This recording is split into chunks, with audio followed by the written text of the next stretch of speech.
Kila la heri brother, tutakutana tu. Oh, inakwaje brother? Bwana kama kawa. Fresh kabisa. Fresh. Naona umejaa sumu au?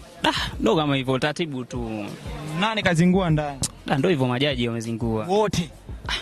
Ila sote nani? Wengine kama walielewa hivyo. Kwa sababu nimepata chance hata kusikilizwa. Sio kama wengine.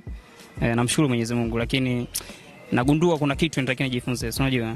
Yeah. Okay, kila la heri brother. Pole sana usio okay. Na kwa brother nakuwa kwa fresh. Jina lako? Ali Ramazani. Umetoka ndani? Shatoka ndani. Majibu mabaya mazuri?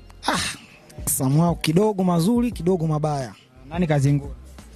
Salama babu. Salama. Mbona salama? Wewe salama una nini wewe? Salama umekwaje? Sometimes mimi naweza nikaongea kitu kimoja. BSS hii hapa inaweza kuwa ina watu wake, yani au sisi tunakuwa kama vile manyumbu tu tunafuata nyuma. Kuna watu wao wameshaandaliwa.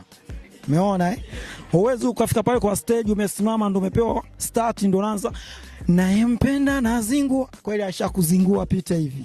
Mambo gani sasa? Inakuwa ileti hiyo. Kwa hiyo mtu msikiliza at least atangalau dakika moja basi kate, dakika mbili kate ndo mhukumu. Sasa wewe ndio ile anafika kwa stage na kuanza kumpa vijembe pale ataongea nini? Umeona? Kwa hiyo yeye hapo babu inatisha. Salama kazingua. Salama kazingua. Kwanza kidogo hapo washikaji ambao ndio walosema ndani wamekataliwa. Hebu tusikie.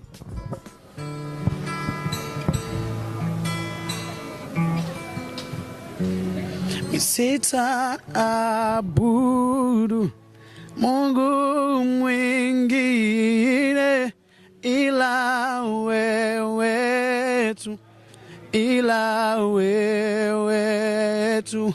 sitaabudu Mungu mwingine ila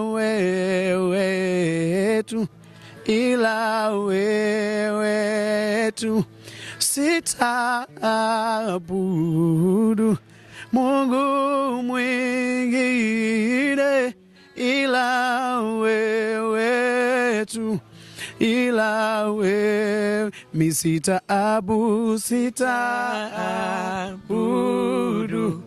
Mungu mwingine